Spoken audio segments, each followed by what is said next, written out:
So now we are going to move on to our next talk, that is from Dr. Nishad Deshpande. He obtained his bachelor's from Shivaji University and his double master's in bioinformatics and management. He completed his PhD in management from the Symbiosis International University and has been affiliated with CSIR-URDIP Pune for more than 15 years. He's currently a senior scientist at CSIR-URDIP with the demonstrated history of working in the research industry and is skilled in patent searches and landscaping and competitive intelligence. His research interests lie in IPR and patent commercialization. We welcome you, Dr. Deshpande. Thank you for joining us here today. Well, thank you for that very generous introduction and as well as for organizing this kind of seminar. Thank you, Sharma ma'am, as well as all the students who have been actually following up with everybody of us. Thank you so much. I'll just share my screen and then probably we can.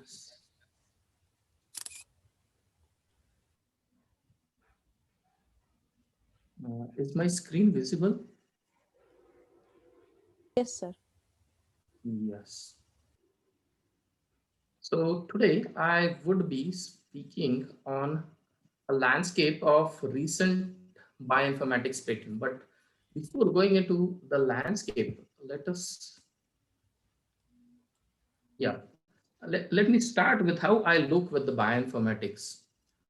Like basically, I look at bioinformatics with the viewpoint of information, specifically genomic information that has come into public domain.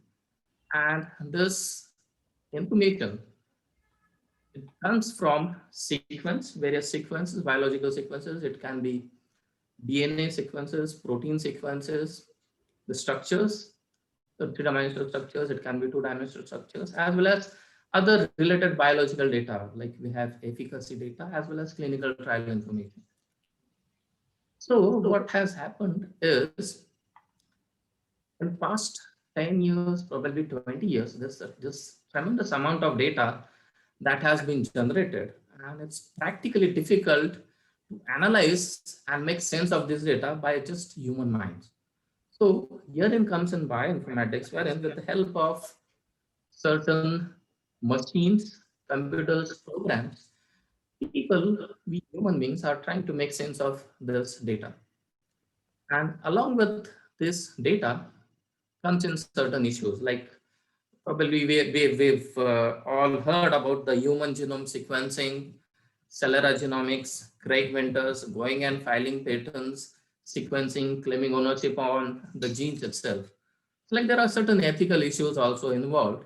Like should there really be a patent should be granted on genetic sequence data? But keeping aside the ethical issues on the sidelines for some time, let's go and have a look at certain the reason why we need to have protections on intellectual property rights. The basic reason for having protection is to recoup the capital as well as the time investments, as well as you get certain type of recognitions. You file a paper, it gets published, you get recognition. Same way, you file a patent, gets granted, you get a recognition. So this is just a quick overview of patents. So like people have been filing patents, and this slide comes from research which we carried out in the last week. So this is data current as on 6th of December 2020. So worldwide, if we consider, there are more than 75,000 patents filed with respect to bioinformatics. I'm talking about bioinformatics, which turns out to about more than 18,000 patent families. And if we consider the filings for past 5 years, so more than 11,000 applications have been filed since year 2015. Like this is the tremendous amount of filing, patent filing going on with respect to biotechnology related inventions. So like people have been filing patents with respect to bioinformatics. And the slide below, the figure below, it just shows the major countries in which the patents have been filed. And so it includes on the fifth position, India is also one of the major country in which patents have been filed for the past 5 years since 2015. So now, probably a repetition. I need not dwell too much on this. It's bioinformatics is study of how information is stored, represented, and analyzed. And since today morning sessions, probably Dr. Lobo ma'am as well as Irvani sir, we have been hearing that the inventions with respect to bioinformatics can fall in this way. It can be in form of screening of in silico, methods for screening in silico, system biology methods, different databases, softwares, the sequences themselves, and molecular models. I'd just like to draw your attention to major countries in which patents are being filed. And I just at few minutes after few slides, I'll just summarize like major inventions, what can be filed, what cannot be filed in these major geographies of the world. Now, this is just an example of very recent patent applications filed. So this is an application which was filed in European Patent Office. The application was published in 2nd of December. This is as current as this. And this application relates with methods and system for predicting probability of coupling between a GPCR and a G protein, right? And if you go and look at the claims, because claims form the most important part of a patent document. So this document, the claim first talks about a computer implemented method to assess to determine probability of coupling between a G protein and its receptor. So you see this document, it has I've downloaded it from a patent database called as EPO, European Patent Office database. It's called as eSpaceNet. This is the second example. Today morning, we have heard about filing and PCT application. So this is how an actual PCT application looks like. So this is again, this was filed in year 2018. It got published in year 2019. So this application talks about determining functional status of immune cells types and the immune responses. And if you go and look at the claims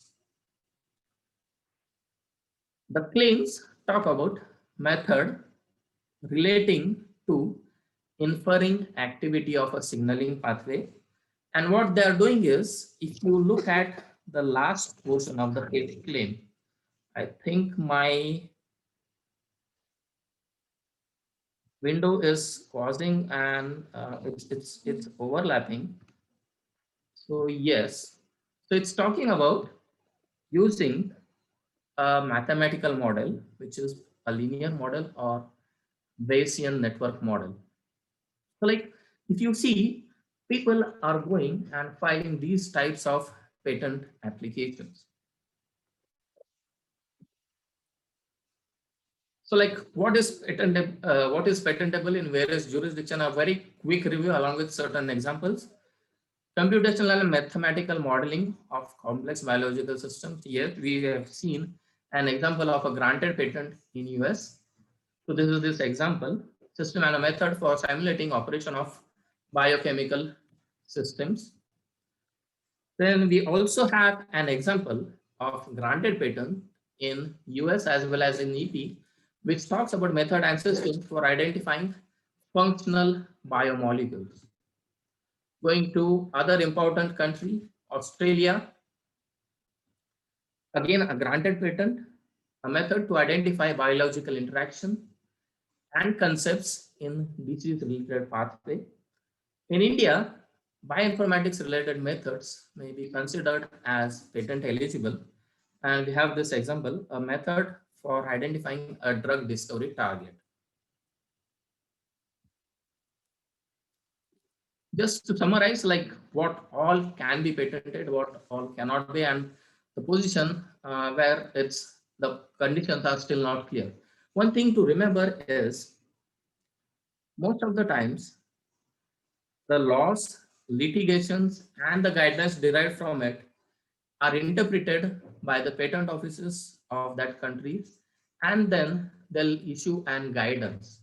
And this guidance is available in manual of patent practices, which probably most of the patent offices have it on their website, right? So all of these things, the bioinfo, what is patentable under bioinformatics, comes from our work. The paper was mainly written by one of my colleague, a student who worked with me, Mr. Pratap. Now, shifting with that information, that background information, shifting to patent informatics, as Hirvani sir has already told you, patents they act as treasures of information because they contain technology related information. We have seen one example of a claim, and the patents also encode certain business related information. Now, what could be that business related information? It comes from the information like who owns the patent or to whom the patent has been assigned, and the legal information like in what stage is the patent under review currently in, whether it's an application, whether it's a granted patent, whether the application has been abandoned, whether if a granted patent is still enforceable, or whether it has been lapsed, the maintenance fee was paid, not paid. This is the type of legal information that can be derived out of an patent document. Now, the reason why we are emphasizing so much on patents is because majority, about 70 to 80% of the technologies are first disclosed as patent applications. And this is not what we are saying because we are working in this field. There are multiple studies which have actually gone, people have gone, and these are the findings from these studies. US Patent and Trademark Office did the oldest study in 1977, and they found that about out of 10 patents, about 8 patents are such that the information is first revealed as a part of a patent filing. A follow-up study was done in WIPO. They said about 80% of patents do this kind of things. There was also follow-up studies by EPO, and there's this paper published in a journal called as World Patent Information, which says that about 70% of chemistry-related inventions are first disclosed by way of filing patent applications. And other advantage of having a look at patent documents, applications, or granted one is that these are freely available in the patent databases. So like these are certain examples of patent databases. US video contains applications as well as granted patents from US filed in US. eSpaceNet contains applications as well as grants from about 100 authorities, and our favorite Google. So Google has its own database of patents. So believe me, all of these databases freely accessible. The full text of a patent document is also freely downloadable. So you need not go and pay any $20, $25, or you need to have subscription. So going to patent informatics, as sir has said, it deals with the analysis of large quantities of patent information. It can be thought of as a macro level science, and the analysis is a key step. Now, when we talk about patent analysis, there are two methods by which we conduct an analysis. The first is quantitative analysis, and the method aims to analyze patent through numerical statistics of patent information. I'm going to shortly demonstrate what kind of analysis this is. So please bear with me for a few more slides. So the quantitative analysis involves statistics as the name suggests, and there is the second approach which involves a qualitative analysis. So qualitative analysis involves reading the patent, understanding what the patent is saying, what the patent is related to, and then analyzing. So this involves reading of patent documents. For the first quantitative analysis, the statistics can be generated using certain machines, software tools. But for qualitative analysis, reading human endeavor is indispensable as of now. Now, there are certain methodologies what it does. So Bonino and his co-authors, they have very beautifully summarized what goes and what are different types of patent analysis. And they have this publication again in World Patent Information. So like we have various objectives, like when to do it. So if we consider micropatent analysis, it is basically done when we are assessing internal or third parties patents.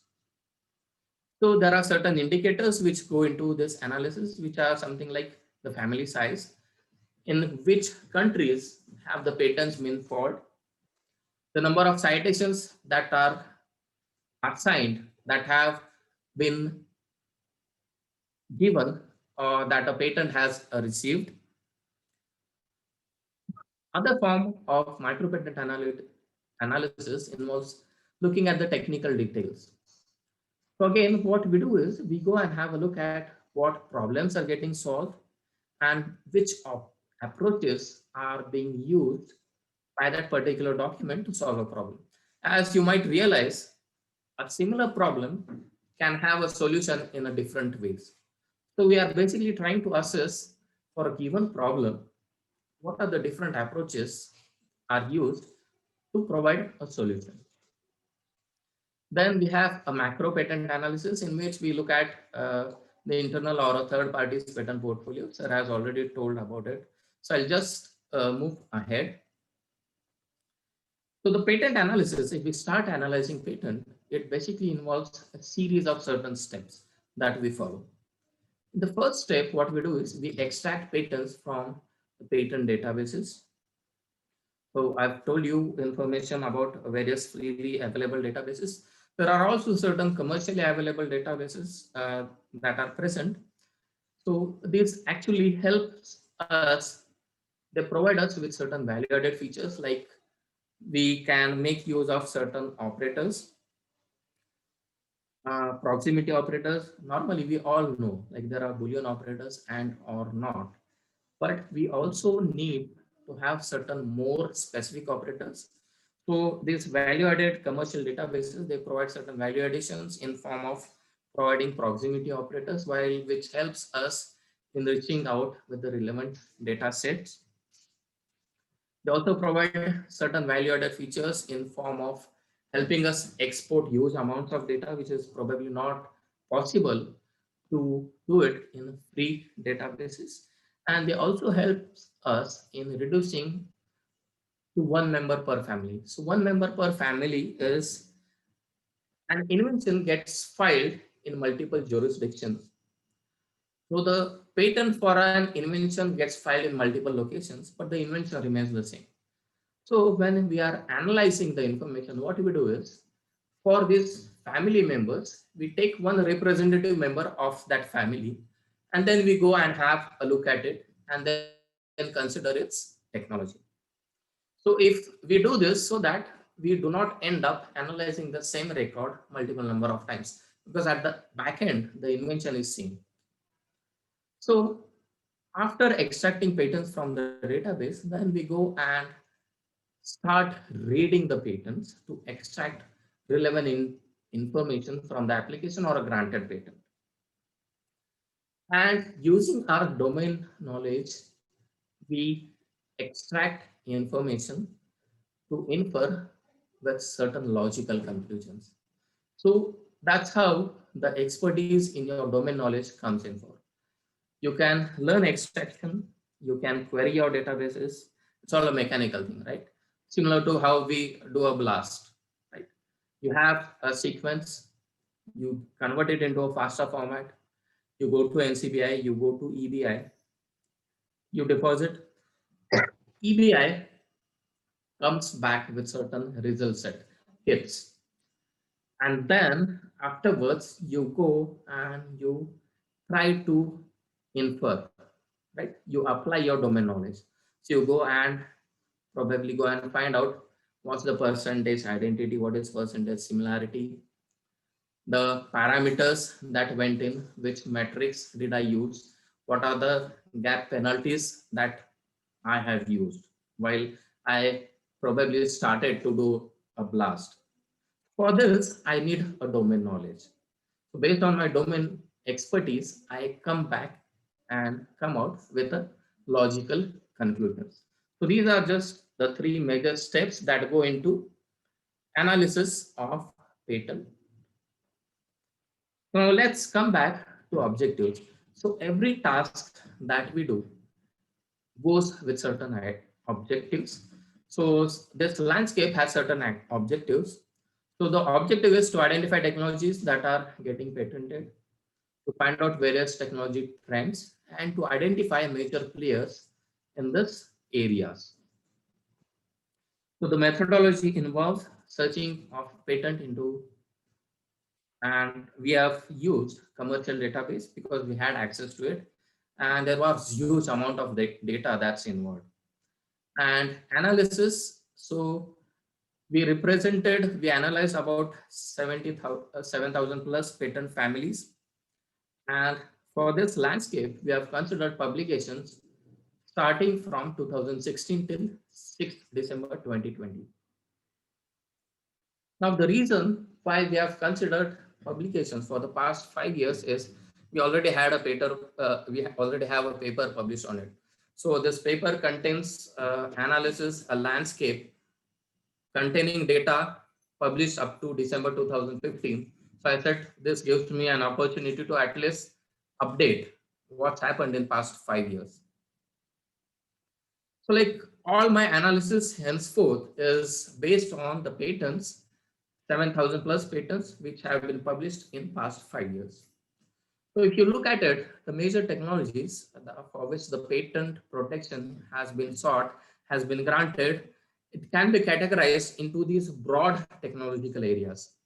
Now these technologies have been derived from the classification code assigned to that patent document or an published patent application.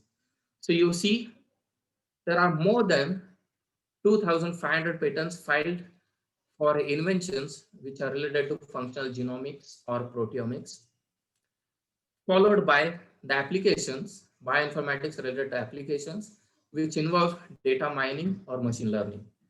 Now, why data mining? Basically, what we are doing in bioinformatics is probably we are looking in for patterns, probably a conserved amino acid sequence, conserved domains, right? So all of these things are getting patent protection, or people are filing patents related to these technologies.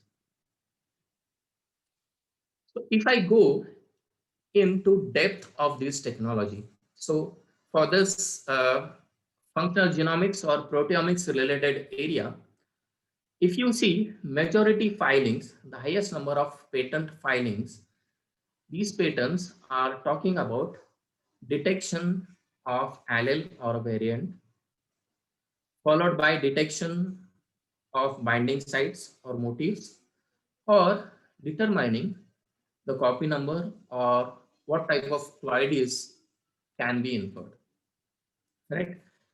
Next, if we go and have a look at what is getting patent protected under machine learning or data mining, we see that majority of the patents filed in past 5 years are talking about data analysis using supervised methods or unsupervised methods, and they are also talking about signal processing. Now, how does signal processing come over here? The signal processing is related to the data that gets generated from NMR or the structural data. And this slide talks about the distribution in context of India. So we see that there are about 7,000 applications which have been filed outside India. There are approximately 300 filings in India, and out of these 300 plus filings, only approximately 40 come from inventors within India. So there are certain cases in which the inventor is outside of India, the research has taken outside of India, but they have come in and still have filed for patent protection in India. And these are just certain examples of recent filings in past 5 years which have taken place in India. So the title will give you an idea. So like the first patent, it's filed by Samsung, and they are trying to predict an amino acid substitution site to optimize enzyme variations. Next, we have an application filed by Indian company, Indian inventors, TCS, wherein they have filed for an application which involves method and system for identification of organisms from microbiome or for metagenomic studies. We also have filing from academic institutions, IIT Madras, and they have filed system and method for encoding and decoding ethnic data into genetic codes. Plus, we have filings from inventors who are outside Illumina, very well-known company, system and method for secondary analysis of nucleotide sequencing data. Now, the first example of Samsung, although the assignee is Samsung, the researcher in this case are Indian. So this invention is Indian, but the patent is being filed by Samsung. Now, what is focus in recent years? Making use of probabilistic modeling is in systems biology. If you see over here, for the past 3 years, since 2017, the trend shows that there's an increased filing year on year. Drug targeting or docking or binding predictions, again, and continuous rise in filings for the past 3 years, 4 years. In silico library screening, again, a rise. Programs for genetic data encryptions, yes, again, an increased trends year on year filing, probably because of personal medicine and more concerns related to data security and detection of copy numbers or ploidies. Now, thus, if you go and look at it, you'll see that in 2020, the number is bit less. But what happens is the documents, as we have been listening since morning, the patent application would get published after 18 months. It can get earlier or it gets published after 18 months of a filing. So this figures for 2020 current year are not yet complete because somebody might have filed an patent application in December 2019, but it is yet to get published. So that is not there. But the past 3 years trend, it's clear trend that for all of these areas, there's an increased filing year on year. So the top assignees, Illumina, right? Now this is company who is probably if you're working in the area of biotechnology, bioinformatics, you have gone and done sequencing. So they are into analysis and supply of devices that go into sequencing of certain genes, proteins. Next, we have filings from Chinese company called as Senjen Sugar Biotech. So this company is into area of working in the areas of plants which from which a sugar can be manufactured. Then we have in third position, very unusual thing, a Chinese university, a university occupying top 3 position. It's very commendable. Followed by certain players, Thermo Fisher, IBM, and Philips. What is very unusual here is that in the analysis that we did for our paper, so the analysis till December 2015, none of these were there in the top 3 position. In our previous top 3 assignees, the race was led by IBM, Thermo Fisher, and Philips. But see what has happened in 5 years next. The top players have been replaced by totally different players. So this is the intensity of patent filings that has been occurring in past 5 years. Okay. So let's have a look at what's been done, what's been filed, what is the focus of filing of Illumina. So the Illumina, their basic focus is filing patents related to sequence analysis, followed by patents which determine genotype phenotype associations. And recently, they have also started filing in the areas of machine learning. In case of Senjen ghetto sugar, their majority focus is also on sequence analysis, but they are filing more on machine learning. And also, since they are related to plants, plant-based systems of expressing sugar, they are also filing on identification of ploidies or copy numbers. These Chinese universities, their focus is on analysis of 2-dimensional or 3-dimensional protein structures, followed by genotype phenotype associations, and then few filings for machine learning. So if I have to conclude, there's been and continued interest in the conventional areas, functional genomics, proteomics, sequence analysis. Emerging areas include programs for genetic data encryption, probabilistic modeling in systems biology, drug discovery docking studies, binding sites identifications. What has happened is Chinese organizations in the past 5 years, they have gone in for most of the filings and they have challenged the leaders, snatched top 3 positions from them. And what has also happened is Philips, IBM, and Thermo Fisher, they have gone on a back burner and now they are competing with each other. So, like if you look at the filings, they are almost in 1 or 2 patents within each other.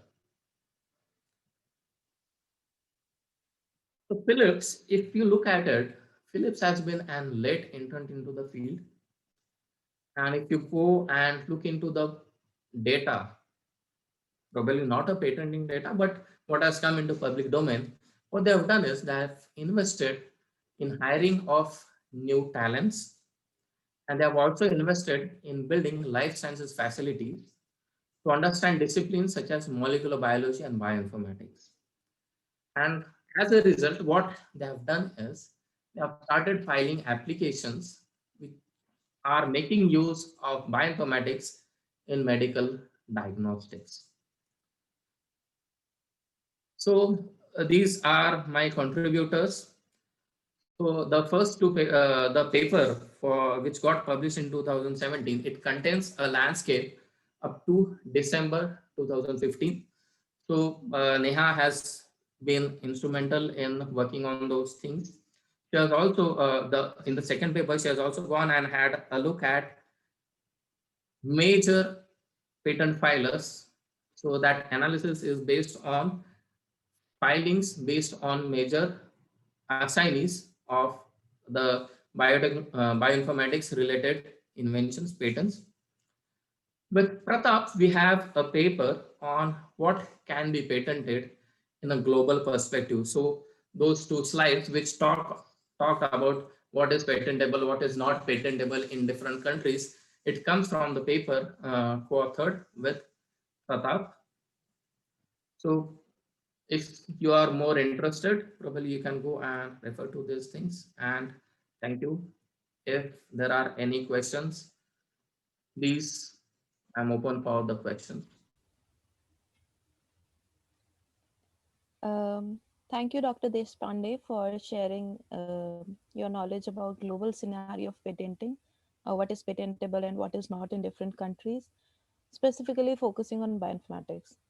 You also describe databases, different types of analysis, and what they offer, and the steps involved as tools and methods for patent informatics to show the recent trends in patenting in bioinformatics and computational biology. So we already have a few questions here that have been asked from you. So Arfa.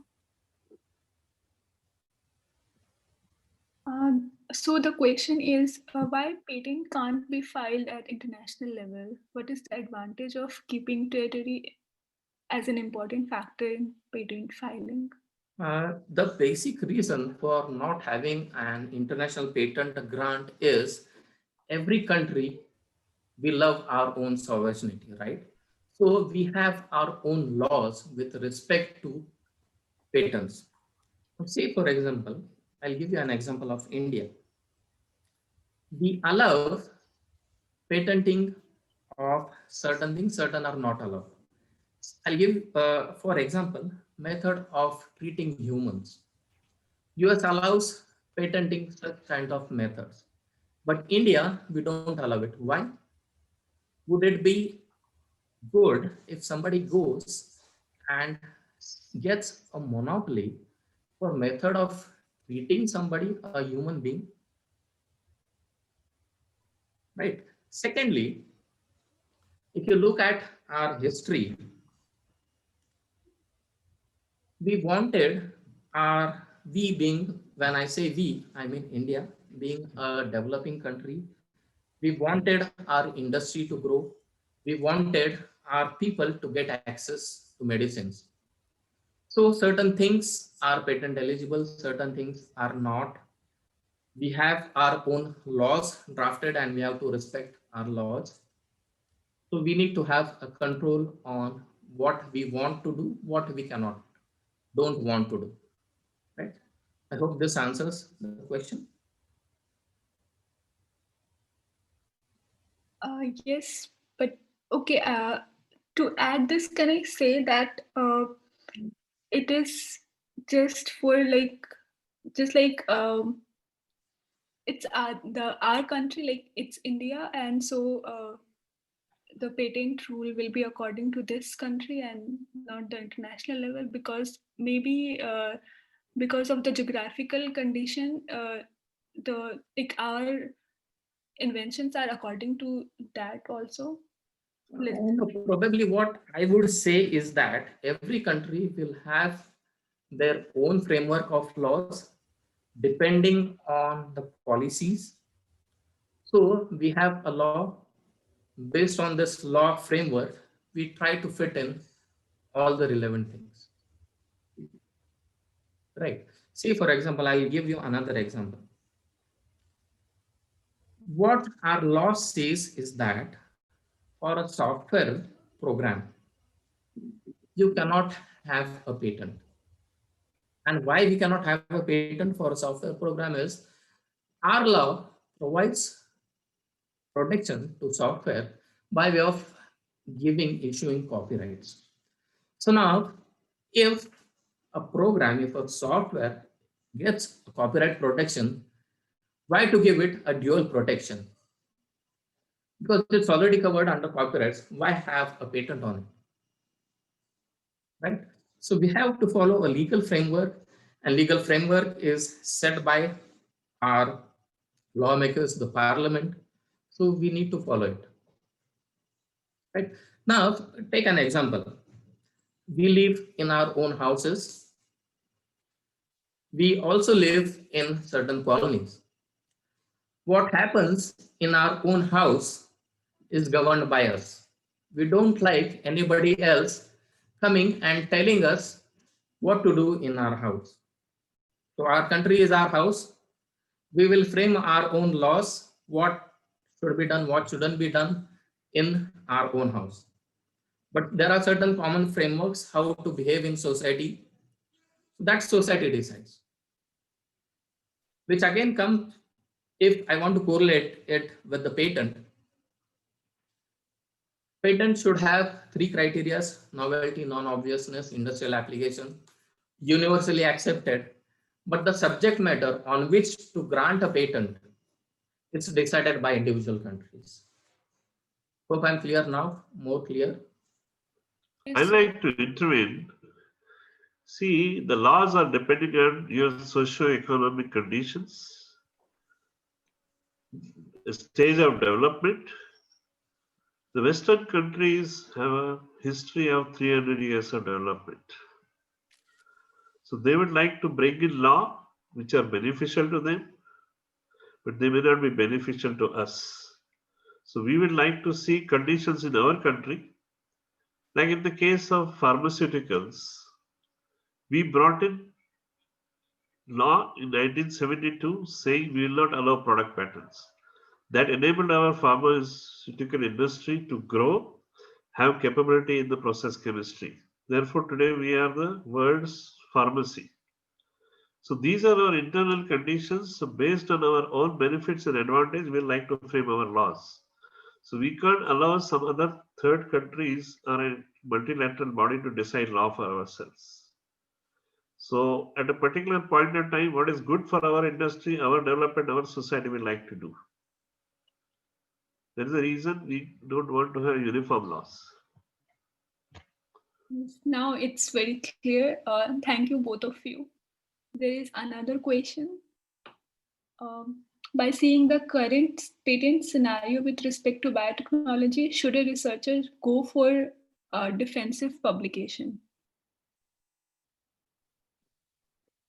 Most of the times, what happens is defensive publications would be filed if there is like very limited value in your invention, but still you don't want to give your competitor an advantage of filing a patent over it. So what you do is, by defensive publication, you go and try to build an barrier for your inventor not to file a patent for it.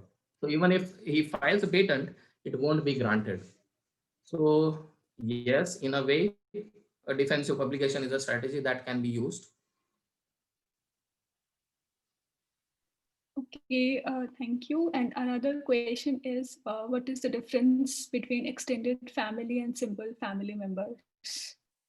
Okay, to get into technicalities, if you look at an extended family,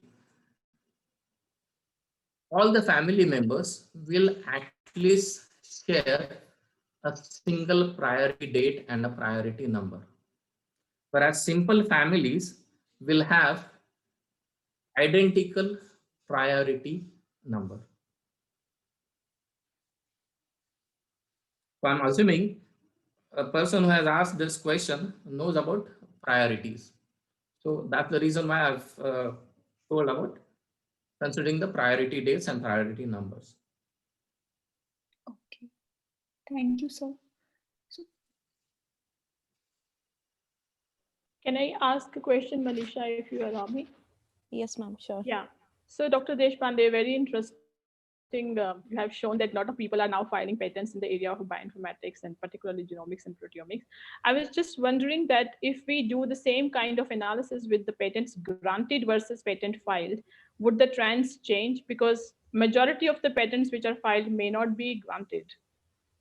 Yes, the trend could change, because what happens is, by the time an application is filed and it gets granted, there's a time lag. Right. So in between this time lag, probably the technology might have moved ahead. So the application focus might have changed. So what we have observed is, upcoming areas are different than the conventional areas. Although the filing is still there in the conventional areas, but recently, past 3 years, 4 years, we have seen renewed interest. So yes, probably that would change. Yeah, if and you but go into considering specific the number of patents which are actually granted in the area of bioinformatics are very, very few, not only in India, across the world. So what percentage of these filed applications do you think would actually really be going into that bucket of granted patents?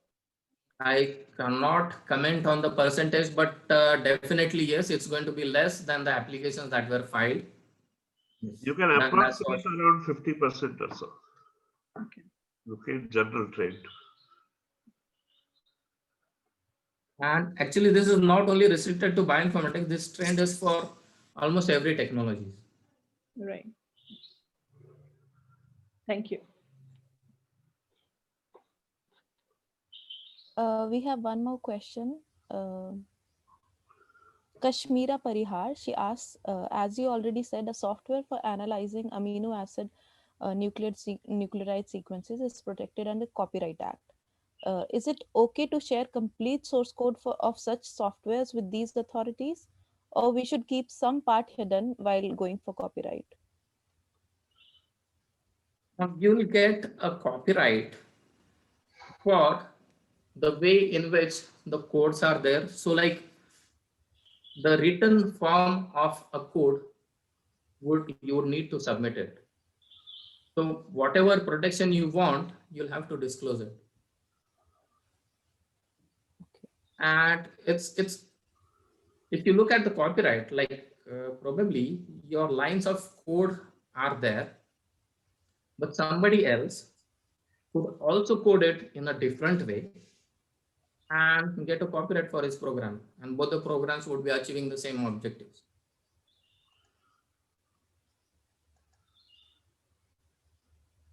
Okay. So, thank you, sir. You're welcome. We thank Dr. Deshpande and Professor Hirvani and Dr. Lobo for sharing their experience with us all. And I'm sure all the participants gained valuable information from the talks given by experts here today. And I hope that many of you are able to use this in your own work and get a patent out of it. So, yes, thank you. So, Rita ma'am, if you want to say something, then we would be delighted to listen to you. Ma'am, you're muted. Yeah, it's already 1:20 and most of the 50 plus participants are hungry, including me. So you can see I'm talking on mute. So I definitely join your hands to thank Professor Hirwani and Dr. Deshpande for very, very interesting talks. And it was great to have you. And we look forward to have you in near future also in similar events. And yeah, and for students, I'm sure it is a very, very insightful journey. And even I learned many new things. So I'm sure you guys would have got a lot of insights. So just to summarize, usually when a student starts their research, usually we don't look for patents. So we take home lessons are that look for patents also in addition to literature search. And once you have done the research after taking into consideration thing, then the next step is to see if it is patentable or not patentable, which is patentability. But that is again territorial, as our speakers have already mentioned. So depending upon which territory you want to file patent on, you might have to check your patentability of your invention. And patentability is not the only criteria why you would go for a patent. The second is whether there is a commercial application also there or not, because filing a patent is not free. There is a patent application fees, and normally you take professional help. They will also charge you a lot. So it is an expensive process in terms of time investment as well as money. So as Professor Hirwani said, that the commercial aspect has to be there. And also you have to see that your patent is not going to be granted most likely for another 3-4 years. So you are not going to look at the market today, but after 3-4-5 years down the line, would there be a market or not? Because if by that time your technology is going to become obsolete again, there is no point of having a patent. Yes, it definitely helps to have patents on your CV if you want to have your career enhancement. And usually in this process you just start with filing the application, and then that's examined by the patent office, and then you respond to their examination reports, and hopefully it gets granted. So you cannot file your patents most of the times yourself. A certified patent agent does that. And that is one thing that I was hoping that Dr. Lobo will touch upon in terms of having a career prospects in patenting. So just to give you a little bit 1 minute intro on that people who are graduates in science, engineering, or technology can have careers in this field and become patent specialists or patent agents, just like Dr. Lobo. But for that, you have to get a certification from Indian Patent Office as a patent agent. And usually there is an exam conducted by Indian Patent Office, normally once in 2 years. This year's exam was scheduled, I think, in November or December, but got cancelled because of COVID. So next year, most likely, there will be another exam. So basically, what you have to do is you have to get a better understanding of patent laws of that country and how those patents are filed, how they are claimed, how claims are written, how specifications are written. And once you are ready with that, you can sit for that exam. And those people who clear that exam are given a patent agent certification. And then you can actually get a job in that area, and you can actually file patents for yourself as well as for another firm or university. So that is one area, like alternate career for science students that you can explore. You only have to be a citizen of India, more than 21 years old, and a science or engineering graduate to be able to do that. You can go and check the website of Indian Patent Office for that. Yeah, I think that's it for now. And thank you very much. And let's have a cheers for all the RSG team, hardworking team, for putting it together. And thanks again to our speakers.